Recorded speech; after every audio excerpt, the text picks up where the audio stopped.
এক নাম্বার পুরস্কার আল্লাহ বলেন লাআল্লাকুম তুফলিহুন, যদি আল্লাহকে ভয় করতে পারো, দুনিয়ার জীবনে যদি আল্লাহকে ভয় করতে পারো, প্যারে হাজির আল্লাহ বলেন লাআল্লাকুম তুফলিহুন, তোমরা সফল হয়ে যাবে। কি করলে? আল্লাহকে ভয় করলে। এবার দুই নাম্বার পুরস্কার আল্লাহ সুবহানাহু ওয়া তাআলা বলেন দুনিয়ার ময়দানে যে ব্যক্তি আল্লাহ রাব্বুল আলামিনকে ভয় করবে, আল্লাহ রাব্বুল আলামিনের ভয় অর্জন করবে, রব্বে কারীম কুরআন কারীমে স্পষ্ট ভাষায় ঘোষণা করে দিয়েছেন আল্লাহ সুবহানাহু ওয়া তাআলা নিজে ওই মানুষগুলোকে ভালোবাসবেন। কে ভালোবাসবেন? কে ভালোবাসবেন? এটা কি আমার কথা না আল্লাহর কথা?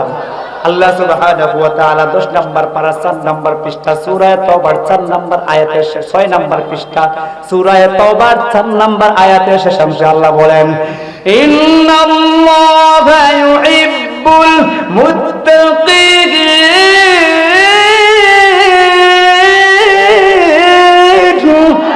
আল্লাহ সুবহানাহু ওয়া তাআলা বলেন অবশ্যই দুনিয়ার ময়দানে যারা আমি আল্লাহকে ভয় করবে, আল্লাহ রাব্বুল আলামিন বলেন আল্লাহ নিজে তাদেরকে ভালোবাসবেন। কয় নাম্বার গেল? সবাই বলেন কয় নাম্বার? 2 নাম্বার। 3 নাম্বার কথা, দুনিয়ার ময়দানে আল্লাহ রাব্বুল আলামিনকে যে ভয় করবে, আল্লাহ সুবহানাহু ওয়া তাআলা ওই মানুষটার সম্মান বাড়ায়া দিবে। কি করবেন? দুনিয়ার ময়দানে যে ব্যক্তি আল্লাহ সুবহানাহু ওয়া তাআলাকে, প্যারে হাজিরিন, দুনিয়ার ময়দানে যে ব্যক্তি আল্লাহ রাব্বুল আলামিনকে ভয় করবে, যে যত বেশি ভয় করবে তার তত বেশি লাভ হবে। এটা কিভাবে? আল্লাহ বলেন যে ব্যক্তি যত বেশি আল্লাহকে ভয় করবে, আমি আল্লাহ রাব্বুল আলামিনের নিকট তার মর্যাদা তত বেশি হবে। চিৎকার দিয়ে কোন সুবহানাল্লাহ।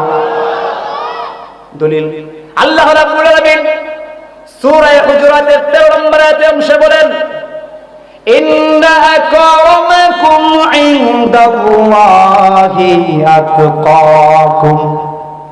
ইন্না মানে অবশ্যই আকরামাকুম, তোমাদের মধ্যে সবচেয়ে বেশি সম্মানিত ওই মানুষটা আল্লাহ রাব্বুল আলামিনের নিকট, আতকাকুম যে মানুষটা সবচেয়ে বেশি আল্লাহকে ভয় করে। সুবহানাল্লাহ। এবার কথা হলো কয় নাম্বার গেছে? 3 নাম্বার। 4 নাম্বার পুরস্কার যে ব্যক্তি দুনিয়ার ময়দানে আল্লাহ রাব্বুল আলামিনকে ভয় করবে, যে মানুষটা আল্লাহকে ভয় করে গুনাহমুক্ত জীবন কাটাবে, যে মানুষটা গুনাহমুক্ত কাটাবে, সুদের মধ্যে নাম লেখাবে না, ঘুষের মধ্যে নাম লেখাবে না, টেন্ডারবাজি করবে না, চাঁদাবাজি করবে না, মানুষকে অযথাই হয়রানি করবে না, অন্যের সম্পদ দখল করবে না, আল্লাহকে ভয় রেখে আল্লাহ বলেন ওই রকম ভয়ওয়ালা মানুষদের সাথে আমি আল্লাহ আছি। কে বলছেন? আল্লাহ বলেন আমি ওই মানুষদের সাথে আছি যারা আমি আল্লাহকে ভয় করে। দলিল 14 নম্বর পারার 20 নম্বর পৃষ্ঠার 14 নম্বর লাইনে সূরা নাহলের 128 নম্বর আয়াত আল্লাহ বলেন ইন্নাল্লাহা মা'আল্লাযীনা তাকাউ ওয়াল্লাযীনা হুম মুহসিনুন। আল্লাহ বলেন ইন্নাল্লাহা মা'আল্লাযীনা তাকাউ, নিশ্চয়ই অবশ্যই আল্লাহ রাব্বুল আলামিনকে যারা ভয় করবে, আল্লাহ রাব্বুল আলামিন তাদের সাথে থাকেন। কাদের সাথে? যারা আল্লাহকে ভয় করে এবং মুহসিন। এই মুহসিন এবং আল্লাহকে যারা ভয় করে তাদের সাথে রব্বে কারীম থাকেন। আরেকটা দলিল দেই, সূরা বাকারার 194 নম্বর আয়াত আল্লাহ বলেন 194 নম্বর আয়াত আল্লাহ সুবহানাহু ওয়া তাআলা বলেন ওয়াত্তাকুল্লাহ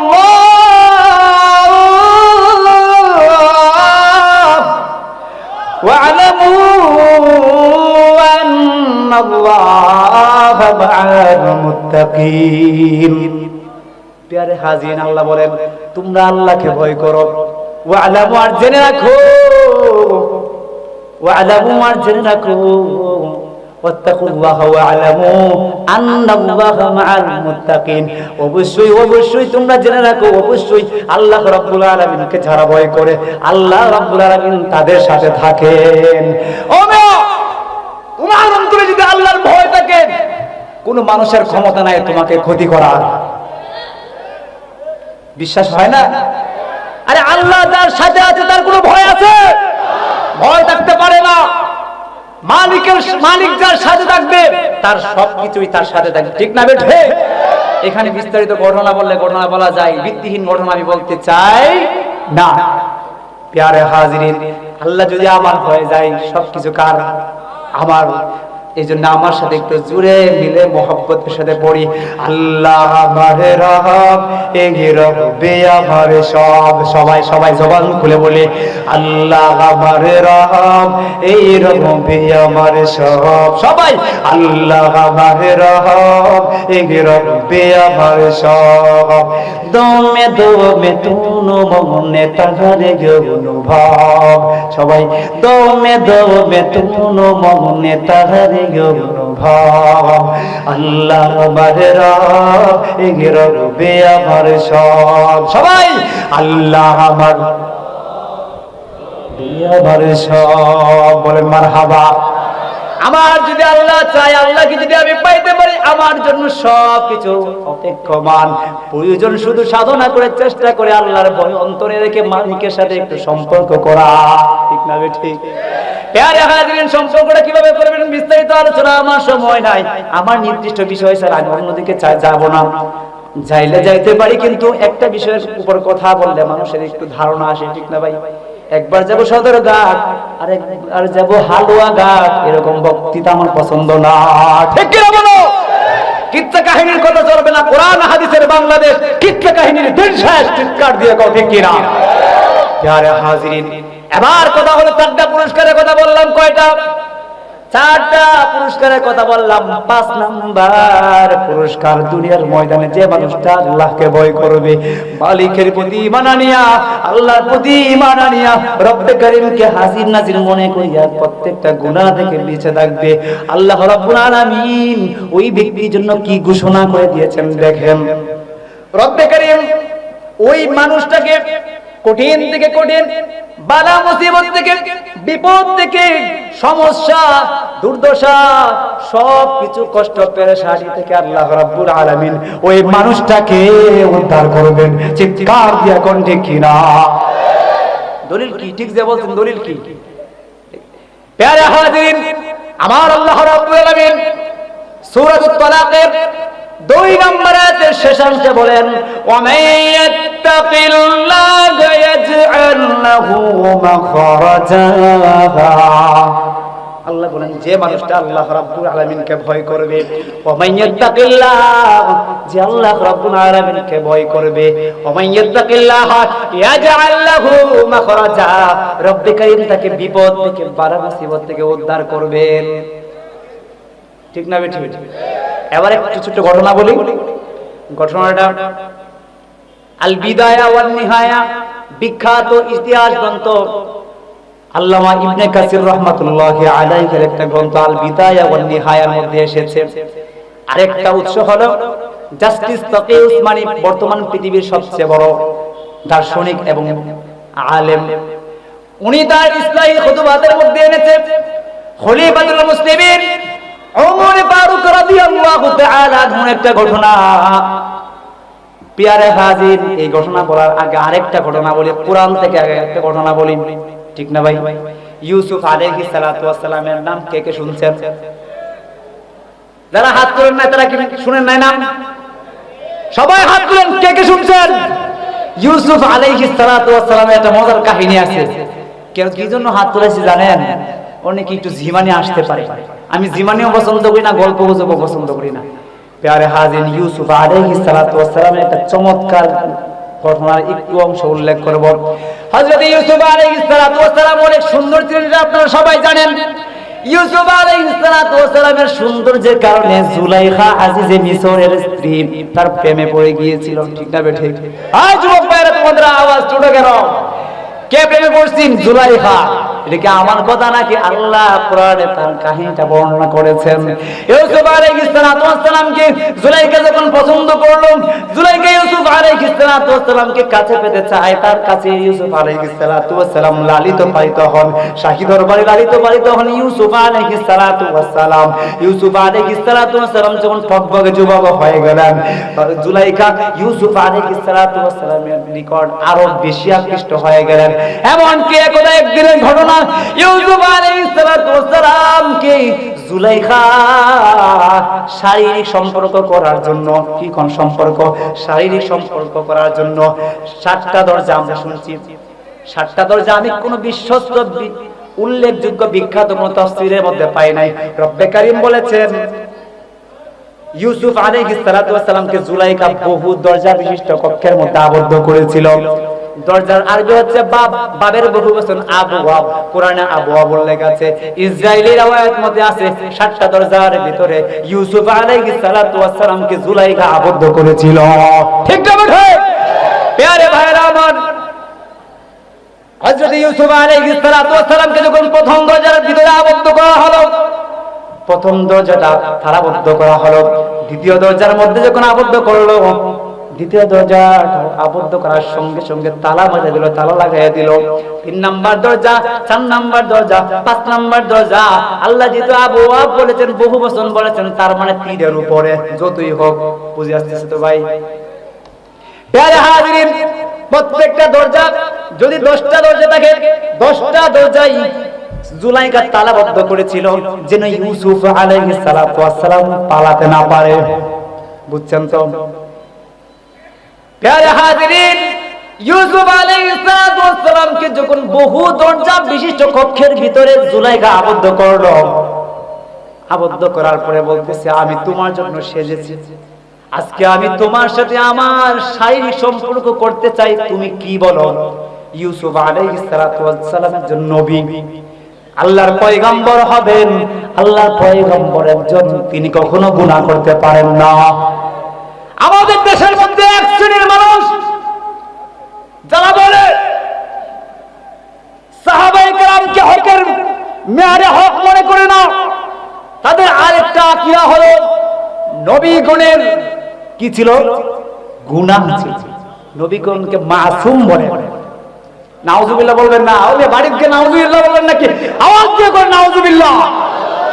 নবীগণ মাসুম ছিলেন, নবীগণ নিষ্পাপ ছিলেন, নবীগণের কখনো গুনাহ হয় নাই। ভুল হলে আল্লাহ তাদেরকে মাফ করে দিয়েছেন। তারা মাসুম ছিলেন, আল্লাহর পক্ষ থেকে নিরাপত্তা প্রাপ্ত ছিলেন। সাহাবায়ে কেরাম ছিলেন মাহফুজ। আলোচনা অন্যদিকে চলে যাচ্ছে, ইউসুফ আলাইহিস সালাতু ওয়াস সালামের ঘটনা চলে যাচ্ছে অন্যদিকে। চলেন ইউসুফ আলাইহিস সালাতু ওয়াস সালামের ঘটনা আমার বলা উদ্দেশ্য।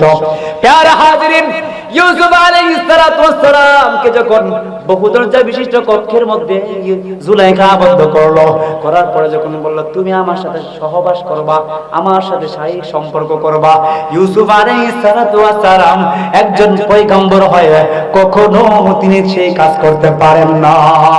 ঠিক কি না? ইউসুফ আলাইহিস সালাতু ওয়াস সালাম তিনি নবী। দুনিয়ার সমস্ত মানুষের মধ্যে, নবীগণের মধ্যে আল্লাহর ভয় কম না বেশি? সবার চেয়ে বেশি কার? পয়গম্বরদের। কার? কথাগুলো বুঝেন, কার? পয়গম্বরদের, নবীগণের ভয়, আল্লাহর ভয় সবচেয়ে বেশি ছিল। তারপরে সাহাবায়ে কেরামের। কার? নবীগণের যারা সাথী ছিলেন তারা। প্যারে হাজিরিন, ইউসুফ আলাইহিস সালাতু ওয়াস সালাম তার সামনে প্রত্যেকটা দরজা বন্ধ করা হলো। তিনি কোন দিকে যাবেন? আল্লাহর উপর ভরসা করে, আল্লাহর ভয়কে সম্পদ বানিয়ে ইউসুফ আলাইহিস সালাতু ওয়াস সালাম তালাবদ্ধ দরজার দিকে দৌড় দিলেন। আমি তো আগেই বলেছিলাম, যাদের অন্তরের মধ্যে আল্লাহর ভয় আছে তাদেরকে উদ্ধার করবেন কে? আওয়াজ দিয়ে বলতে হবে কে? আরো জোরে বলো কে? আমার মালিকের নাম যতই জপি ততই মজা, যতই জিকির করি আমি মনের পিয়াস মিটে না, তবুও কেন ওগো মাওলা দিদার আমায় দিলে না। ঠিক না? ঠিক। আমার সাথে সবাই বলেন, যতই জিকির করি আমি মনের পিয়াস মিটে না, তবুও কেন ওগো মাওলা দিদার আমায় দিলে না। ঠিক না? ঠিক। জিকির করবেন তো ভাই, হার হালতে কার জিকির করবেন? কার জিকির? আল্লাহর জিকির।